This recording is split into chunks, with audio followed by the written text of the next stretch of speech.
All right, back at you. Um, I'm still reading from Tom Scrous's book here. Uh, The Birth of Wage Slavery. This will be part two. Um, Now, and then the last one we were talking about the Enclosure Act or the Inclosure. It's either in or en closure, where the landowners became, the pricks decided to enclose their land in fences that was normally used by the common people.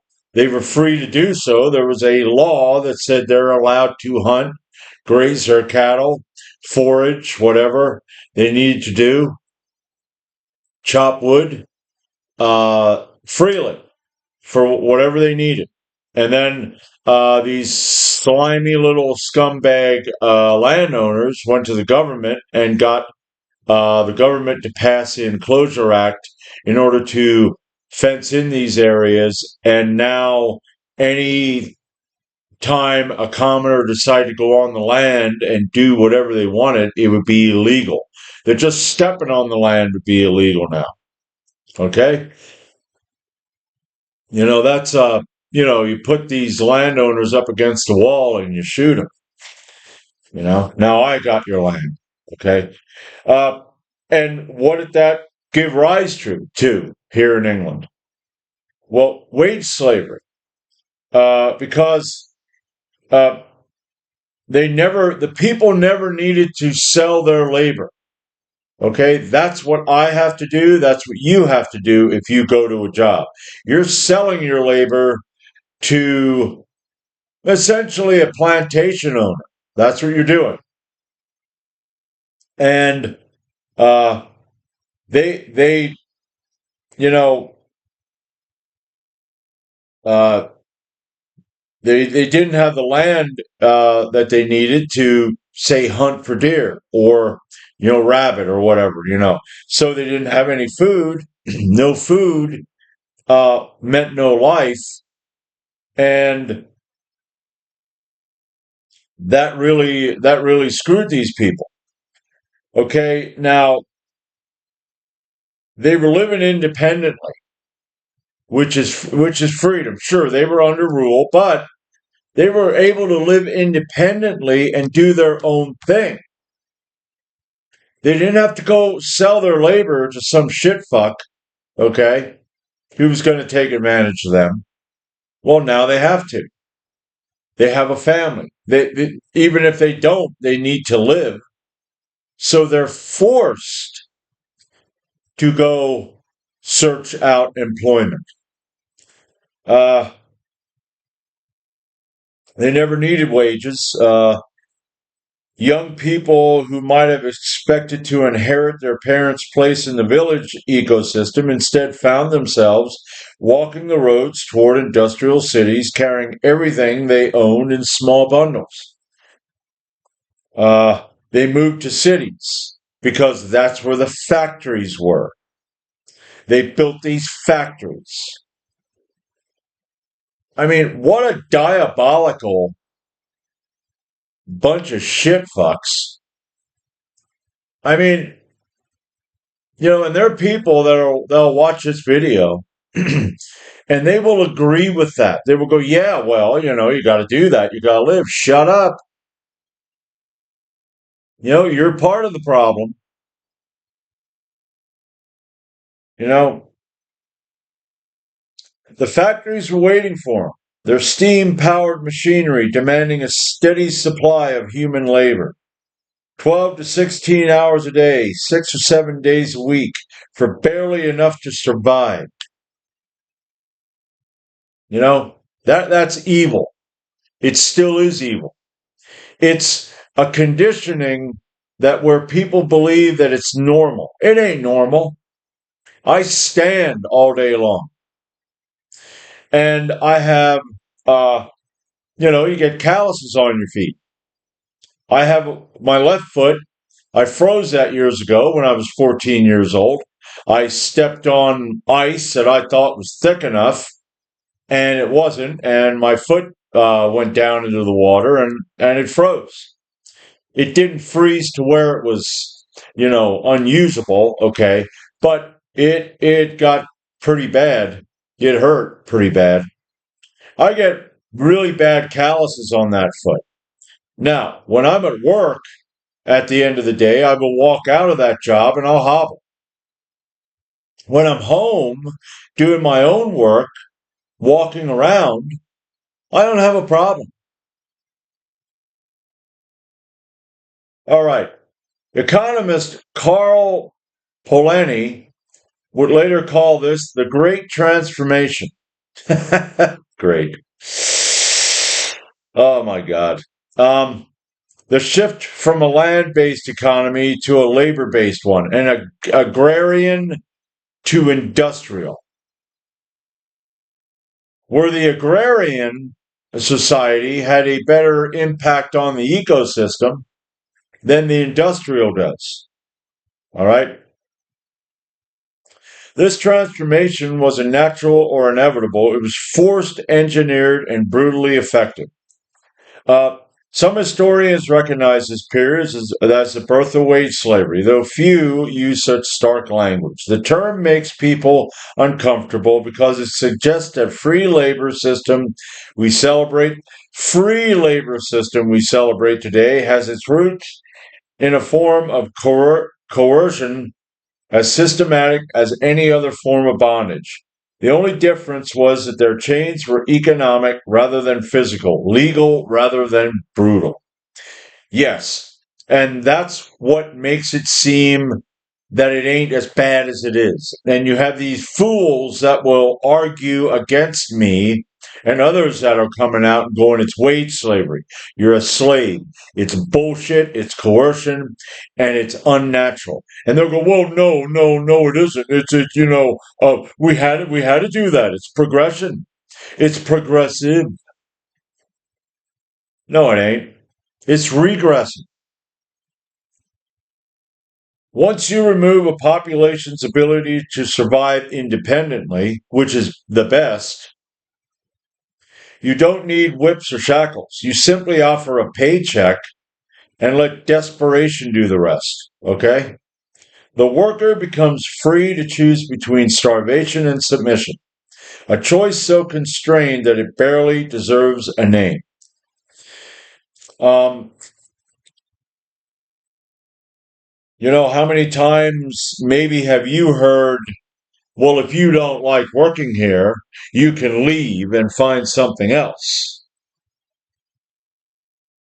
Well, maybe if you don't want to work the hours we want you to work, you won't have a job.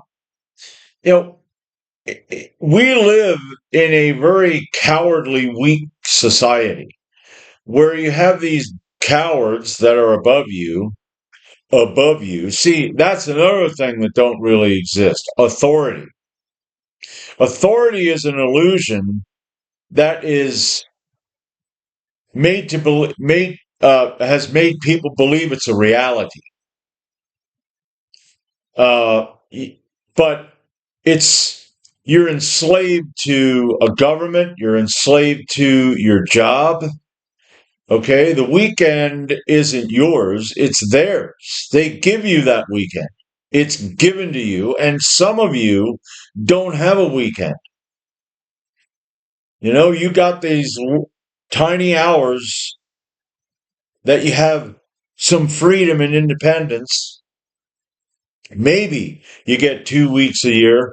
I get 4. I work in a foundry, so I get 4, which, you got to kind of give more in a foundry because of the hard work. Or 2 weeks that would be it. There'd be people that wouldn't be coming in. I would have a really hard time because 4 weeks, and I take 3 of my weeks during the summertime when it's hot. But yeah, it's manipulation, it's coercion, and anybody that disagrees with me is a pile of shit. You're part of the problem. Okay? Blah blah blah blah blah blah blah in my direction. Yeah, I don't care. I don't care what you have to say. You're a fool. So there it is. Okay, the Enclosure Act led to the hell. The Enclosure Act led to the enslavement of the population. And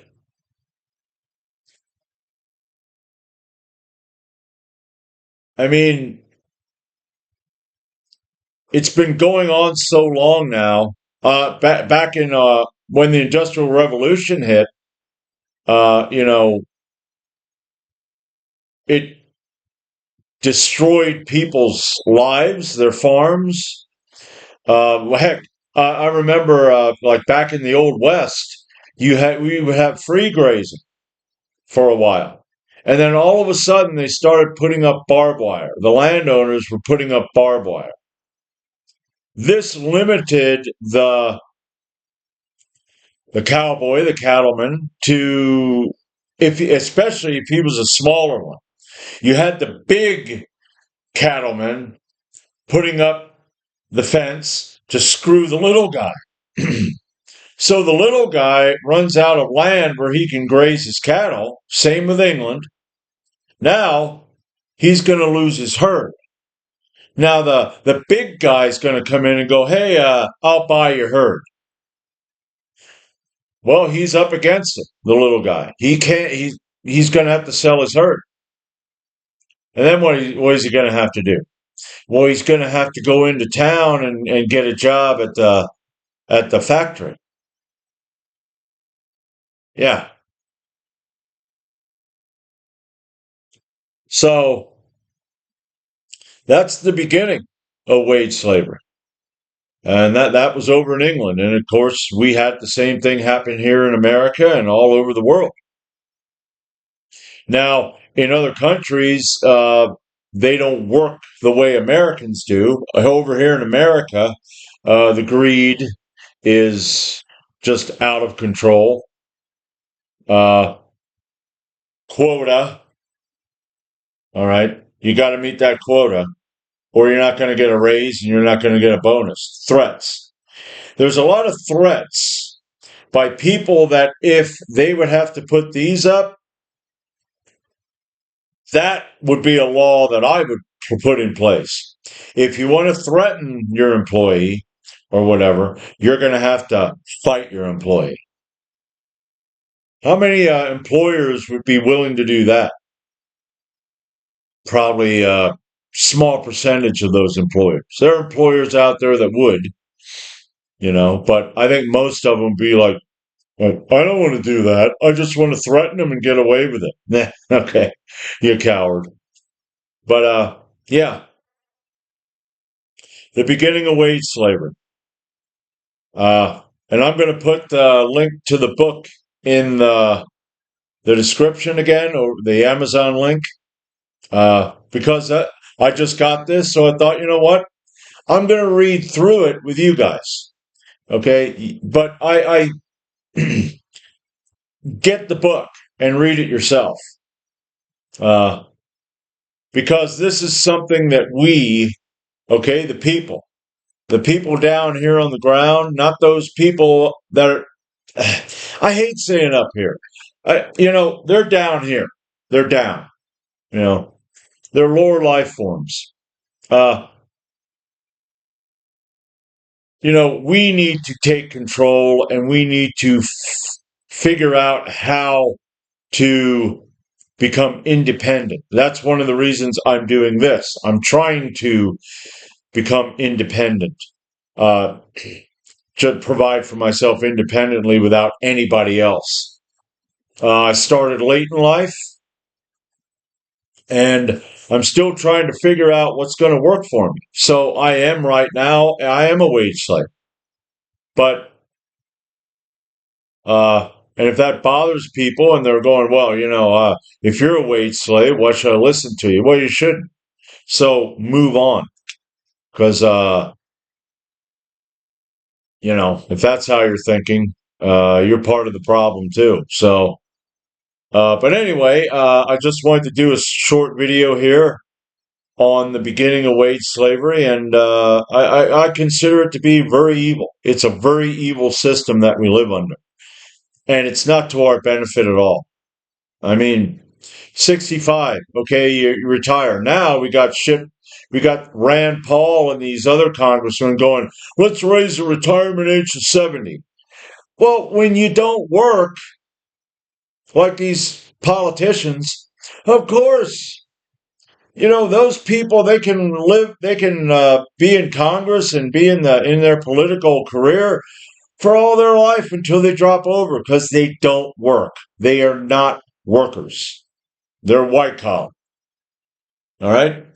Easy. Sit on your butt, you know, type, write, whatever. You're not working. So, yeah, you don't have to put out. But if you're someone like me or you that got to work for our fucking money, yeah, 70 years. And then what? I retired. Now I'm dead. I mean, 65 is bullshit. Uh, but anyway, that's all for today. I'm going to stop right here. But, I just decided, like I said, to do this short video. And I will be back with another video. I don't know what the title of that's going to be, but this is going to be part 2. Uh, the dark history of work and the beginning of wage slavery. So, until next time.